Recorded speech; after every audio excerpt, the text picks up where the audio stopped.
Hello, folks, and welcome in live to another edition of the Babin on the Bayou show. I'm your host, as always, Justin Babin Jr.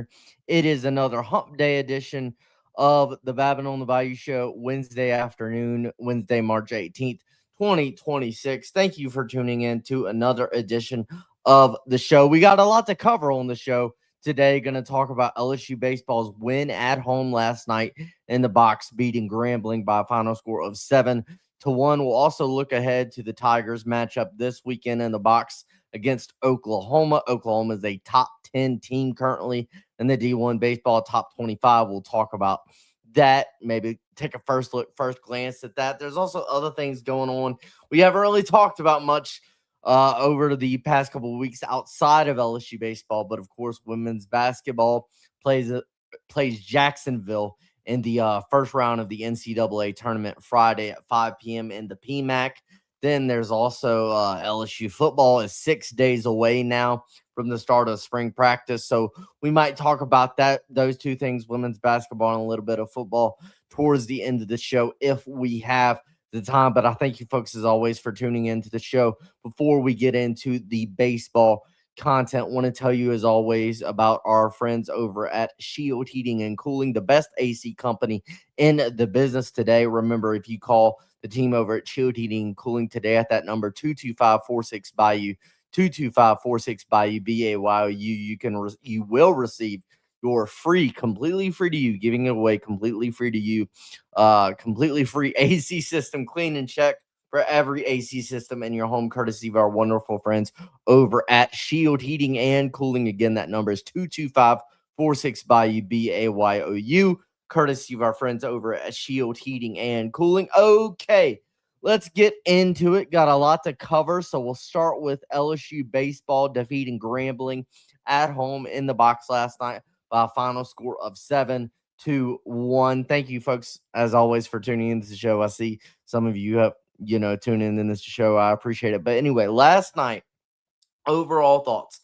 I thought that after a rough weekend for this LSU pitching staff, which it was a rough weekend, absolutely, for this LSU pitching staff at Vanderbilt in Nashville. It was a rough weekend. I mean, you give up 33 runs on 29 hits. You give up 25 free passes to the Vanderbilt offense. All those numbers in just 3 games, obviously. I mean, it was a rough weekend for the LSU pitching staff, but I thought last night they had a good performance overall as a staff, only giving up 1 run on 6 hits in the game against Grambling, and it was a good bounce back. You only gave up 4 free passes, only 3 walks, 1 hit by pitch, which that 4 free passes number last night against Grambling, when you compare that to the amount of free passes you gave up this past weekend in Nashville against Vanderbilt, that's obviously a big improvement and a step in the right direction for a pitching staff that I thought had a really good night last night. And you needed it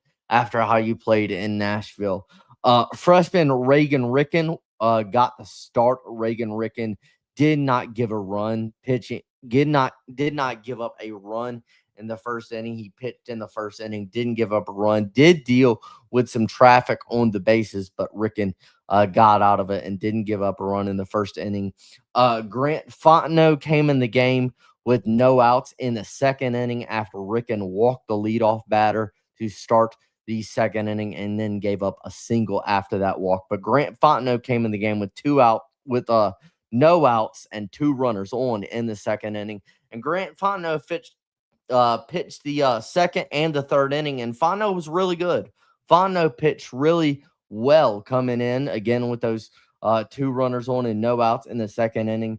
Fontenot recorded a ground out, a fly out, and a strikeout to get out of the second inning without giving up a run. Then in the third inning, Fontenot came back and pitched in the third inning, didn't give up a run in the third while striking out 2 in the third. So I thought you saw some really good things from veteran senior Grant or from veteran Grant Fontenot. I thought you saw some good things from Grant Fontenot in what he was able to do in the 2 innings that he's pitched. Junior is early today. Good afternoon, Junior. Fabulous show yesterday. Thank you, Randy. I appreciate you, my friend. But yeah, Grant Fontenot was good pitching in the second and the third. Really impressed with what I saw from him.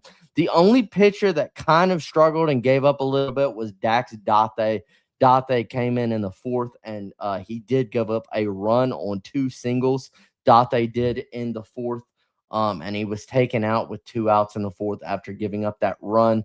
But then left-hander Cooper Williams came in the game with 2 outs and with 2 outs. And in the fourth inning, Cooper Williams came in the game in relief of Dax Date, and Cooper Williams was really good last night as well. He pitched 1 1/3 innings. So Williams finished out the fourth. Then he pitched the fifth. He struck out 3 batters in a scoreless 1 1/3 innings. So you saw some really good things from Cooper Williams. We'll get into a discussion about the pitching staff a little bit later in the show. Maverick Rizzi did a nice job pitching 2 scoreless innings in the 6th and the 7th with 3 strikeouts. Both Ethan Plog and Gavin Guidry saw some action in the 8th inning.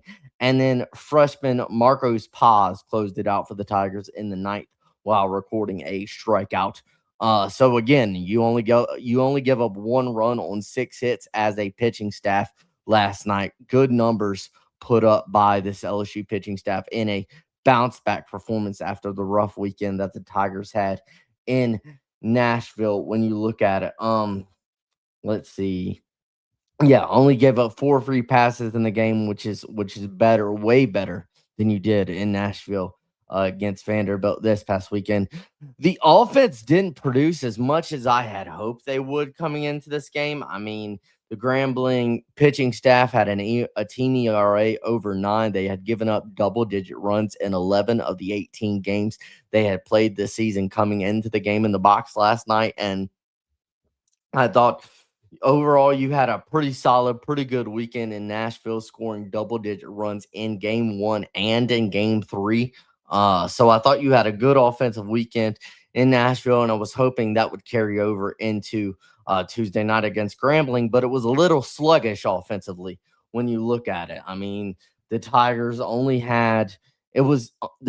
scored 3 runs in the first 7 innings of this game. They only had 4 total hits in the first 7 innings of this game. So again, it was 3-1 going into the bottom of the 8th before LSU put up a 4 spot in the bottom of the 8th to kind of pull away from Grambling. Shout out to Omar Cerna Jr.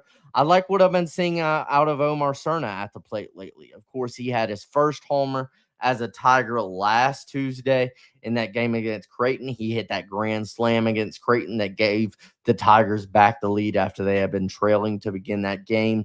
He had a few good hits this weekend against Vanderbilt, and last night he had 2 hits. Cerna did, including a double and a solo home run to lead off the 8th. It was his 2nd ever home run as a Tiger, so home runs in back-to-back midweek games for Omar Cerna Jr. Had a home run against Creighton last Tuesday, had a home run against Grambling last night. I like what I'm seeing from Cerna at the plate as of late, how he's trending. Chris Stanfield had a single and 2 RBIs last night. Derek Curiel also had a hit along with 2 walks. So Curiel had a hit. He drew 2 walks, and he stole 3 bases last night for the Tigers. So a good night for Derek Curiel. Cade Aaron Beatty had a hit in on RBI. Trent Caraway had a hit. And then Zach York also had a hit last night, and Zach York drew 3 walks last night for the Tigers, bringing his total up to Zach York on the season. Man, really good, like controlling the zone as far as like knowing what pitches to chase after and what not to. Zach York has drawn 21 walks so far on the season, which is 6 more walks than the second best on the team. Seth Dardar has drawn 15 walks so far on the season. Zach York has drawn 21 walks. So I think Zach York has been getting I've been seeing he's been getting some heat online for how he's been playing at the plate. Hasn't been as good or as hot as he was at the start of the season.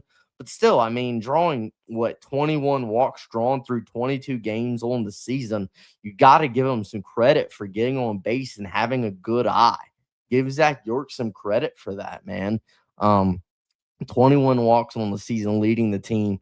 That's a pretty good number. Yeah, he's been hit by 8 pitches as well. I mean, Zach York, give credit to him. I know he might not be as hot at the plate as people are hoping or would like him to be, but he gotten on base with those 21 walks drawn. He's been hit by pitch a couple times as well, as Randy points out in the chat. So good for Zach York. Yeah, you only have 4 hits going into the 8th inning. So you're still seeing a little bit of inconsistency from this offense. You're still seeing a little bit of inconsistency from this offense when you look at it. You had a solid weekend in Nashville. I thought you played well offensively against Vanderbilt. And then you come out in the first 7 innings and you look sluggish last night against Grambling when you look at it. So still battling some inconsistency and volatility with this offense and with this team as a whole. We see the same thing, inconsistency and volatility with this pitching staff, which we'll get to a little bit later in the show. But back to this pitching staff, who, again, had a really good night last night, only gave up 1 run. The Tigers did deal with base runners in the first 4 innings. LSU pitching dealt with at least 2 runners on base in each of the first 4 innings, but only gave up 1 run. So good job of still being able to work and be efficient with runners on base. The last 5 pitchers between Cooper Williams, Maverick Rizzi, Ethan Plaw, Gavin Guidry, and Marcos Paz, the last 5 relievers that pitched in this game, combined to only face 2 batters over the minimum in the final 5 1/3 innings of this game. Final 5 1/3 innings scoreless of this game between those last 5 pitchers: Williams, Rizzi, Plog, Guidry, and Paz. So good by those guys. Really good job by them out of the pen. Also liked what I saw from Grant Fontenot early in the game as well. Those last 5 also, that group of 5 that pitched the final 5 1/3 innings, also only gave up 2 hits and a walk, and they struck out 9 in that final 5 1/3 innings. So a good job by those guys. The Tiger pitching staff only walked 3 last night and struck out 15 Grambling hitters. So overall, I think it was a good pitching night, a good night for your pitching staff, what you wanted to see after the struggles that you experienced over the weekend in Nashville at Vanderbilt. And we're going to get into a little bit of a conversation about this pitching staff after that real quick. Hold on, let me.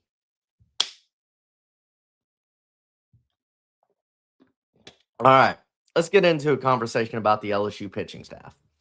So with this team, obviously, it's been a struggle, or not a struggle. It's been shaky over the past couple of weeks. Ever since you have that perfect start, that 8-0 start to the season.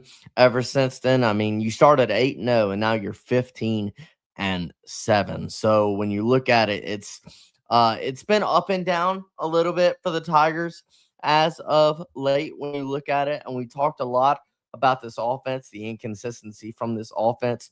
But I wanted to touch on, do a little bit of a segment about the kind of a state of the LSU pitching staff, state of the LSU rotation and pitching staff. Again, you gave up 33 runs this weekend on 29 hits. You issued 25 free passes to Vanderbilt as a pitching staff this past weekend. You really, really struggled. When you look at some of the numbers, which I know the numbers don't tell you everything, right? I know they don't tell you everything. Context matters. It does matter, and we'll get into that. But when you look at the numbers, LSU currently has the worst team ERA of any team in the SEC. LSU is tied for top 3 in the SEC in most walks issued, with 96 walks issued as a pitching staff. So command's been an issue. LSU is tied with 4 other teams in the SEC for the top spot in homers given up, with 18 homers given up as a pitching staff, tied with 4 other teams for first place in that statistic, homers given up. LSU has given up more runs and more earned runs than any other pitching staff in the SEC. On the other hand, you lead the SEC in strikeouts as a pitching staff. You have all those numbers, and they're not good. I don't like going through those numbers. I don't like seeing those numbers, but you do lead the SEC in strikeouts as a team. When we get into the discussion about this pitching staff, I still believe that you're in a good positive spot with your starting rotation of Evans, Moore, and Schmidt. I still believe in those three guys. They all had dominant performances, dominant outings in the first 4 weeks of non-conference play, and they did well. Now, was it the greatest weekend this past weekend against Vanderbilt for the starting rotation? No, I wouldn't say so, because you did have a starting pitcher that got out of the fifth inning in Nashville between Evans, Moore, and Schmidt, which you would love for your starters to go deeper into a game, of course. So it wasn't great this past weekend, but coming into conference play last week, I told you that the biggest positive on this team going into conference play was this pitching staff, was this starting rotation combination of Evans, Moore, and Schmidt. And even though they did struggle a little bit against Vandy, I believe that is still the case with what you have. You can go into some more numbers. So both William Schmidt and Cooper Moore have ERAs in the low threes. I think William Schmidt has pitched really, really well with what he's been able to do, putting some really good starts back to back to back consecutively over the past couple of outings that he's pitched on Sundays. I like what I've seen out of William Schmidt. Cooper Moore was absolutely dynamite in the first three starts he made this season. Now, in the last two starts against Sacramento State and then Saturday against Vanderbilt, he's been dealing with more traffic on the base paths, and he's been pitching out of the stretch a lot more, but he's still been fighting, and he hasn't really given up the big inning. He's been battling and still finding ways to get out of it and limit the damage over the past two starts, even though he has been dealing with a lot more traffic on the base pass in those games between the Sacramento State and Vanderbilt. Kason Evans, on the other hand, has a 6.45 ERA. And look, I think when you look at Kason, I've had a lot of people talk to me over the last couple of weeks about, is Kason a Friday guy? Is he a Friday guy? Should he be the guy? I'm still holding out. I still believe in Kason Evans. I've been defending Kason Evans. I'm going to continue to do so, at least right now. I know he had his worst start of the season last Friday against Vanderbilt. When you look at it, it was not good. It was not a good start, issuing 6 walks in just 3 innings against Vanderbilt. But it's not like opposing teams are hitting hard off of Kason Evans. Kason Evans has only given up like 4 extra base hits so far in 5 starts this season. So I don't think the issue is that opposing hitters are just bashing Kason Evans and raking off of Kason Evans. That's not the issue. The issue is strikes. The issue is throwing strikes for Kason Evans right now. He has walked 12 batters in just 22 and 1/3 innings so far this season. When you look at it, he's walked 12 batters in just 22 and 1/3 innings so far this season. So again, the strike throwing is the issue. It was the same thing last year. When Kason Evans struggled last year, he was phenomenal as a freshman.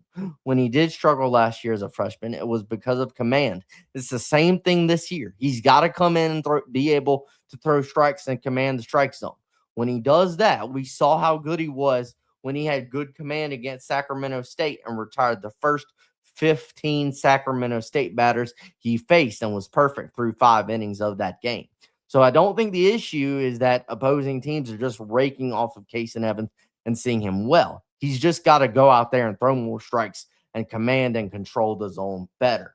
That has been the issue for Kason Evans. When you move to this bullpen, when you look at some of the guys in this bullpen, I still think the best guy out of this bullpen for you is Gavin Guidry. He was phenomenal in his first couple of appearances, and in the first few weeks of the season, he was unhittable. He was dominant in the first couple of weeks on the season. In his last couple of appearances, he's given up a few more hits, a few more runs. We understand that. We see that, but we know what we have in Gavin, what LSU has in Gavin Guidry, and you've seen it. You've seen it in the past. And I look with Gavin Guidry, he's the guy you want in that situation on Friday. in that situation on Friday, and I know he gave up 3 runs and he gave up the walk-off bomb, but there's no other pitcher, there's no other bullpen arm I would rather have in that situation with a 2-run lead going into the ninth inning. Who are you going to send out there? That's Gavin Guidry's role. That's what Gavin Guidry is supposed to do. He's done that this season, and he was dominant to start the season. And, he just got called up a little bit by a good Vanderbilt lineup, that currently is second in the nation in home runs with 50 home runs as a team right now. So I still have all the faith. I'm not worried about Gavin Guidry at all. I'm really not. We've seen most times if Gavin Guidry comes into that situation where he's got a 1-run or 2-run lead in the bottom of the ninth, you go to Gavin Guidry and he's going to be successful in most of those situations. He may not have been on Friday night, but still have all the faith in the world in Gavin Guidry. You've also seen a lot of good things out of Devin Sheeran. I think Guidry and Sheeran have been the most consistent bullpen arms on this pitching staff when you look at it. I mean, Devin Sheeran only had one bad outing really this season. Sorry, hold on, folks. I don't know why I'm struggling with these earbuds today. They're not wanting to work. All right. Devin Sheeran, he only really had one bad outing on the season, and that was the Saturday outing against Sacramento State. Now he did give up 3 runs Sunday afternoon in that 7th inning in that final game, Sunday game against Vanderbilt. But as I mentioned yesterday, I love Jack Rucker, but if he's able to field that ball correctly and toss it over to Stephen Milam, that probably turns it into a double play, and Sheeran gets out of the inning unscathed. They don't turn the double play. Next batter comes up and hits a 3-run homer off of Sheeran. So Sheeran should have been out of that inning. His defense didn't really help him in the 7th inning on Sunday. So I still like what you've seen for the most part out of Devin Sheeran so far this season. Maverick Rizzi actually has the lowest ERA of any pitcher on this pitching staff. Rizzi has a 2.63 ERA this season. So I do like what you've seen out of Maverick Rizzi. When he has struggled a little bit, he has been a little bit wild with his command at points. He's thrown a couple pitches. Like I remember the ULO game when he threw a couple pitches behind batters. He's thrown a couple pitches back to the backstop this season. But really, it's kind of like opponents aren't really hitting hard off of Maverick Rizzi. Like that's not what's happened this season. He has the lowest ERA of any pitcher on this pitching staff. And if he can just be a little bit more consistent with control and command, Maverick Rizzi, I think there are a few guys on this team that if LSU is going to improve and get to where they need to be come postseason, are going to have to be big parts and big contributors of that. And I think Maverick Rizzi is definitely one of them. And as I've said before, opponents aren't hitting hard necessarily off of Rizzi. It's just, he's got to have a little bit better command. But if he does that, like I said, he was good last night. Again, he was good last night against Grambling. And as I mentioned with the offense, I did want to go into a few more of these stats before I get to my overall point. Maverick Rizzi, William Schmidt, Cooper Moore, Grant Fontenot, Reagan Ricken, and Devin Sheeran. All of those guys have ERAs below a 4 right now, while Gavin Guidry is right there with a 4.02 ERA for Gavin Guidry when you look at it. Everyone else on the staff besides those guys has an ERA of over 5. What I'd say for this pitching staff right now, and it's the same for this offense, and it's the same for baseball. Consistency is key. Consistency is key. Going game in, game out, appearance in, appearance out for this pitching staff and pitching well. I'll give you an example. Cooper Williams, a guy who I thought coming into the season was going to be the best left-hander on this pitching staff. Has he been that this season? No, he hasn't been. He was great opening weekend against Milwaukee, but since then, it's been up and down. It's been shaky. He'll have a few good outings, and then he'll have a bad outing or a couple of bad outings. I'll give you, the example, the perfect example is Friday. He comes in relief for Case and Evans, and he walks the 3 batters he faced, and then he's taken out of the game in a 2-0 count to the 4th batter he faced, so he just couldn't come in and throw strikes a little bit. But then he comes back out in the Sunday game in the ninth inning and pitches a perfect ninth inning, retires the side in order, and strikes out two Vanderbilt hitters to end that game. And then he was good last night against Grambling. Williams was pitching 1 1/3 scoreless innings while striking out 3 Grambling batters. So the point is, you see it. Like, you see it's there. The potential is there, and he's got it. It's just consistency. It's consistency. And I also think for Cooper Williams, it could be a little bit mentally as well. I think Friday night he did get squeezed on a couple of the pitches that I saw him throw on Friday night, a couple pitches that probably should have been called as strikes by the umpire, but were not. And then because of that, I don't know if it was mental or attitude, not attitude, but I don't know what happened. It just kind of, it just kind of shook his confidence, or I don't know exactly what happened there. But I do have confidence in Cooper Williams' stuff. It's just improving the consistency. Zach Cowan is another guy. Zach Cowan he really struggled in non-conference play. I talked about it all throughout non-conference play. Zach Cowan really struggled and really went through a lot of struggles in non-conference play, not looking like the same guy we saw in 2025. That was the best pitcher out of the bullpen alongside Case and Evans.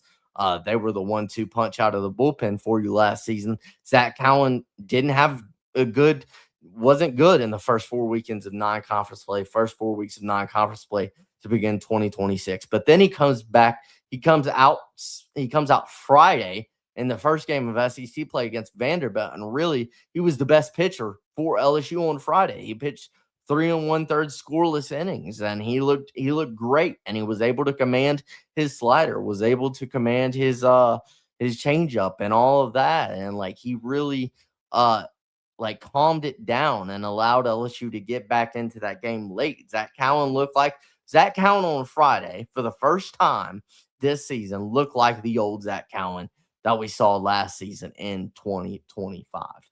That's the Zach Cowan that I want to see. That's the Zach Cowan that everybody wants to see. It'll be interesting to see what he does this weekend when he comes back out. Do we see that again? Has he found something? It's about establishing consistency for Rizzi, for Williams, for Cowan. Another guy I'll throw in there as well is Jaden Newt. Jaden Newt as well. I think Jaden Newt has had a couple of good appearances on the season. I remember he pitched one inning on the road against ULL and Lafayette, and he retired the side in order. He only threw 11 pitches to do it, and all 11 of those pitches were thrown for strikes. And then he, comes in Friday night and struggles coming in relief for Cooper Williams, walks a couple batters, gives up a couple runs.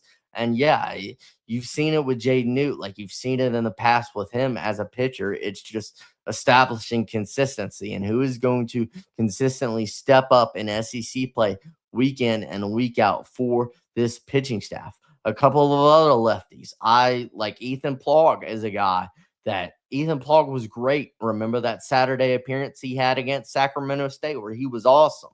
And, he's looked good in a couple of other appearances as well.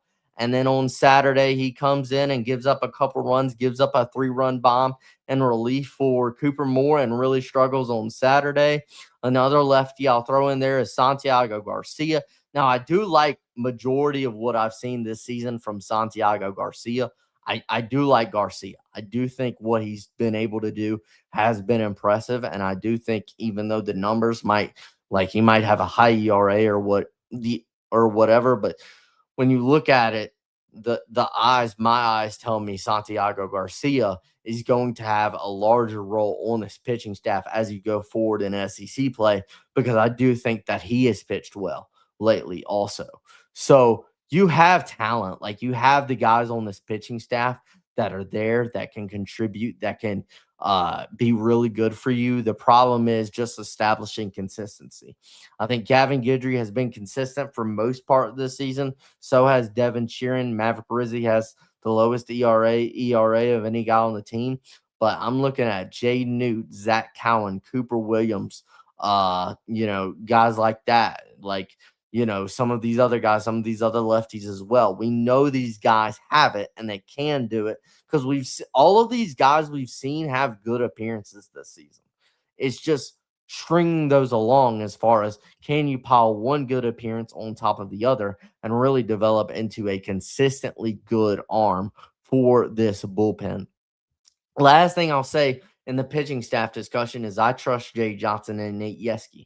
I do trust Jay Johnson and Nate Yeske. Look at what Nate Yeske has done in 2 seasons. Look at what he did with Gage Jump and Luke Coleman in 2024. Look at what he did with Cade Anderson and Anthony Ianson in 2025. A perfect guy I'll give you is Chase Shores.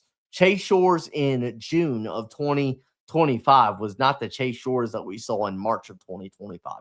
You don't win a national championship without Chase Shores' performance in the postseason in 2025 in June. But he wasn't that guy early in the season. He wasn't the guy in February and March that he was in May and June. And Chase Shores developed into one of the best pitchers on this staff late in the season. And again, you don't win a national championship. You don't win your 8th national championship without the performance of Chase Shores in the postseason. My point is, this staff can get better. The staff can develop. The staff has a lot of work to do, but they have the coaching and they do have the talent. They do have the talent. The talent is there. But yes, you do have to be more consistent. You do have to be more consistent as a pitching staff. You cannot expect to win a series in which you give up 25 free passes as a pitching staff. That was a problem this weekend, and it has to be better, and I think it will get better. And hopefully it gets better starting this weekend with LSU playing a top 10 team at home, the SEC home opener in the box. It's a Thursday, Friday, Saturday series against a top 10 team in the Oklahoma Sooners. Oklahoma top team, 17-4 record on the season. They to open up SEC play this past weekend, they won 2 out of 3 at home in Norman over Texas A&M, another top 25 team. So Oklahoma is 2-1 in SEC play. So they've had a good start to their season. But oddly and surprisingly, Oklahoma got shut out last night by Southeastern in Hammond, Louisiana, and lost to Southeastern in Hammond last night by a final score of 3-0. They were shut out, and the Oklahoma offense only had 4 total hits in the game last night, and all 4 of those hits were singles when you look at it. But we're not going to get into everything with Oklahoma right now, but I do want to say they are a good ball club. They are a good team, obviously a top 10 team in the country. And I think their strength, when you look at Oklahoma's strength as a team, the number one thing that stands out to me is their starting pitching rotation on the weekend. When you look at it, their starting pitching rotation, especially in the first 4 weeks of non-conference play, was really, really good with the 3 guys that they have. It starts with their ace, their Friday night guy, going to move up to pitch tomorrow night, Thursday night in game 1 against LSU. That guy is a former LSU player and left-hander Cam Johnson. Lefty Cam Johnson. He's a junior. He was at LSU, I believe, in 2024 as a freshman. And Cam Johnson, when you look at it, in 2024, you obviously saw the power stuff. You saw the ability. You saw the stuff. But he really struggled with command and throwing strikes. That's why he didn't play a lot for LSU in 2024. Transfers to Oklahoma, struggles a little bit more with command in 2025. Cam Johnson does. But he's stepping into a bigger role, obviously, this season for Oklahoma as their Friday night guy to start the season. And his first 4 starts of non-conference play, he was really, really good. He was really, really good in non-conference play in his 4 starts. Looking at Johnson's numbers on the season, he has a 3-0 record in 5 starts with a 3.04 ERA and 23 2/3 innings so far this season. Johnson has struck out 34 and he has walked 12. He's got a 95, 96 mile an hour fastball. He's got a good changeup. He's got a wipeout slider. He's always had the stuff. Like, you knew he had the stuff at LSU. It was just figuring out the command. Now, is in his first 4 starts of the season, in his first 4 non-conference starts of the season, Johnson did a really good job with command. He did a really good job with command. I believe he only walked Yeah, he only walked 5 batters total in his first 4 starts this season. So only 5 walks and 4 starts to begin the season. Really good number, really good stuff for Cam Johnson in non-conference play. But in his first SEC start of the season last Friday night against Texas A&M, the issues came back with command. He walked 7 Texas A&M batters. He walked 7 Texas A&M batters in just 2 1/3 innings last weekend to start off in his first start of SEC play. So that's interesting. He was really good with command in his first 4 starts of the season in non-conference play, but again, in his first start in SEC play, I don't know if he was amped or pressure got to him or whatever. He walked 7 Texas A&M batters in just 2 1/3 innings. So that'll be really interesting. But he was really good to start. He was really good in his first 4 starts of the season for Oklahoma in non-conference play. Uh, the interesting matchup I think is going to take place Friday between Cooper Moore and a guy who has basically been unhittable for Oklahoma this season, and that has been right-hander L.J. Mercurius. Right-hander L.J. Mercurius is the game 2 starter on most weekends for Oklahoma. And L.J. Mercurius, the righty, he's a transfer from UNLV, I believe. He has been absolutely dominant this season. In 5 starts for the righty Mercurius, in 5 starts, he has a 4-1 record with a 1.59 ERA in 5 starts so far this season. That is phenomenal. That is elite, folks, to have a 1.59 ERA in 5 starts to begin the season from right-hander L.J.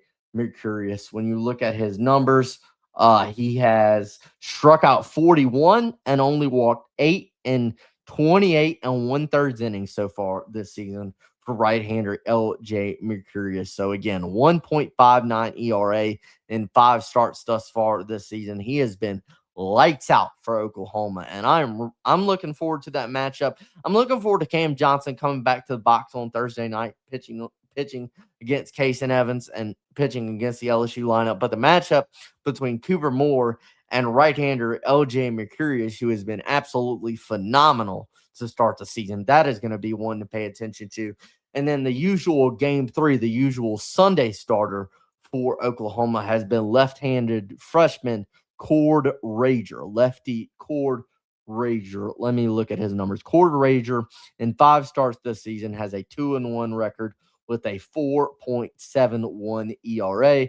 Rager has 28 strikeouts and 7 walks in 21 innings so far this season. So the number one strength for this Oklahoma pitching staff, when you look at it, folks, is the starting rotation. It is the starting rotation, the combination of Cam Johnson, L.J. Mercurius, and then let's see, Cord Rager as well. That's the number one. They were really good in non-conference play. Cam Johnson, again, struggled with command to open up SEC play. But I definitely think it's going to be interesting to see how this LSU lineup fares against a really good starting rotation and the combination of Johnson, Mercurius, and Rager to begin the to this weekend. That's going to be interesting to pay attention to. Anytime you go up against a solid arm, a dominant arm, something like that, anytime you go up against that, the number one thing I pay attention to is, can you drive up pitch counts early? Can you drive up pitch counts early? I would be looking at what is this guy's pitch count after the first inning, the second inning, the third inning? Can you get him out the game early and get to that Oklahoma bullpen early? That's going to be a key. So be patient, and definitely I'm looking forward to this matchup with the LSU offense squaring up against this starting rotation for Oklahoma, which I think is the strength of their team. As an offense, plenty of veteran experienced guys in this Oklahoma offense. When you look at it, I'll bring you some numbers either tomorrow or Friday total on the offense, but they got plenty of veteran guys. Trey Gamble's one that stands out. LaChance, the catcher, the transfer catcher, Dayton LaChance, I believe is his name. He's been really good. You got, Jackson Willits, guys like that. You got plenty of veteran guys that are returning and experienced guys for this Oklahoma team. A few numbers about this offense. They have stolen 65 bases in 70 attempts thus far this season. Oklahoma has more stolen bases than any other team in the SEC. So they like to run. Note that Jay Johnson said in his press conference earlier today, or his time with the media earlier today, talking about this series, previewing this series, is he said Oklahoma is the fastest team he's seen. He hasn't really seen a team that is faster than Oklahoma. They're going to put a lot of pressure on this LSU defense to field the ball, which they've struggled with at times this season. We've really talked about that for a lot of the season, the issues with this defense.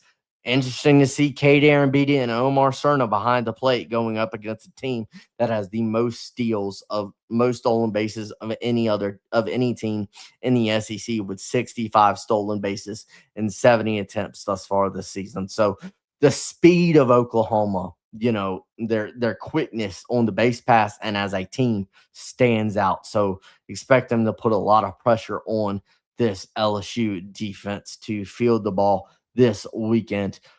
We may get into a little bit more of the preview tomorrow, a little bit more numbers on Oklahoma. Did just want to say something, shout out or talk a little bit about LSU women's basketball. I did want to talk a little bit about that before we get out of here. We will talk about football at some point on the show over the next couple of days, because I am excited about spring practice and spring football only being 6 days away for Lane Kiffin and this LSU team. But I wanted to touch on a little bit of women's basketball before we get out of here.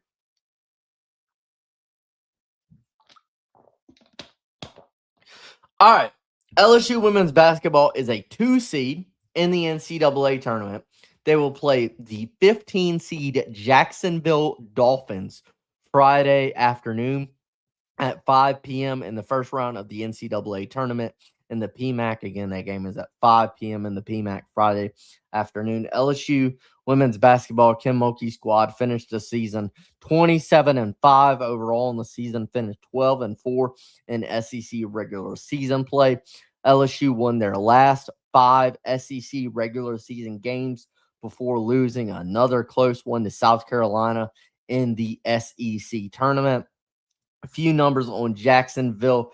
The Dolphins finished 24-8 overall on the season. They finished 13-5 in conference play this season. They have only lost one game since January 22nd. Only lost one game since January 22nd. They won their conference tournament, the Atlantic Sun Conference Tournament, to get into the dance, to get into the NCAA tournament. Jacksonville shoots a lot of free throws. They rank second in the country in free throw attempt rate. So they look to get to the line a lot and shoot a lot of free throws. Jacksonville does. When you look at it, they did beat Georgia Tech. They beat the Georgia Tech Yellow Jackets in a close game earlier this season, but they've also lost to Florida, TCU, and Texas Tech. They lost all 3 of those games to Florida, TCU, and Texas Tech by an average of 40 points. Overall, I expect LSU to do what they should do and handle their business this weekend in the first and second round, but especially in the first round against Jacksonville. I mean, you're talking about an LSU women's basketball team that has more depth than Kim Mulkey has ever had. More depth on this team than any LSU women's basketball team that Kim Mulkey has ever had. I mean, Flau'jae Johnson, Malaysia Fulwiley, Michaela Williams. I mean, the freshmen that you've seen, Zakiya Johnson, Grace Knox. Don't forget, I know she's not a freshman, but Jada Richard. Like it's like 8 or 9 deep in this lineup for LSU and for this women's basketball team. So I expect them to roll this weekend. Again, the Tigers lead the country in points per game, averaging 94.5 points per game. They are the only team in America that averages more than 90 points per game. Assuming LSU handles their business Friday afternoon against Jacksonville, in the first round, they would take on either the 7 seed Texas Tech or the 10 seed Villanova in the second round in the PMAC on Sunday afternoon. That is what you would expect in the second round. I'll tell you a little bit later in the week some more details. I plan to go over this Friday. We'll do like a show at either 3 or 3:30 on Friday before that game at 5 p.m. On Friday night, Friday afternoon. We'll also talk about LSU baseball and stuff like that and all of that as well. But again, if they handle business on Friday, they'll take on either the 7 seed Texas Tech or the 10 seed Villanova on Sunday afternoon. And we'll have some more info on them in the coming days. But yeah, I'm excited to see this team. They finished fourth in SEC conference play, which is not as high as you wanted to finish, but they can score. Like they lead the nation lead the nation in points per game. They've scored like there's no other team. I believe the second team, the team that is second in the nation in points per game is UConn, and they average like 88 points per game when you look at it. So like LSU is averaging 6 more points than the second best team in the country in women's basketball right now. So I'm looking forward to that one. Looking forward also to football. I mean, football spring practice is only 6 days away, folks. I cannot wait for that. We'll have a lot of content on football coming up in the next couple of weeks. Excited to have Blake Baker, Corey Raymond, all those guys back. Elite staff. The staff you have coming back is elite. You bring over the entire Ole Miss offensive staff, basically from Ole Miss, Ole Miss offensive staff that led them, Ole Miss, to be number one in the number one offense in the SEC in 2024 and 2025. That is the staff you have coming over. Can't wait to see what you have. You obviously you're loaded everywhere, especially at receiver. You have so much talent at receiver that you'll need to look at. Then O-line is definitely something that I've talked about a lot. And then defense, the continuity that you have coming back on defense, the players you have returning, the staff you have returning, that's a big part. We'll talk a little bit more about that later in over the next couple of days. We'll have a show. I'm planning probably Monday to have a show that's actually not dedicated to 75% baseball. We'll probably have a show on Monday talking a little bit of football and a little bit of football action. At least that's what I'm thinking with spring practice coming up next Tuesday, which I'm excited about.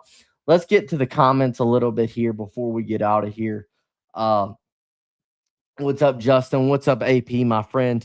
Let's hope OU is entering a slump. A sweep would completely right the ship at 4-2. Not that I am predicting it. What's up, AP?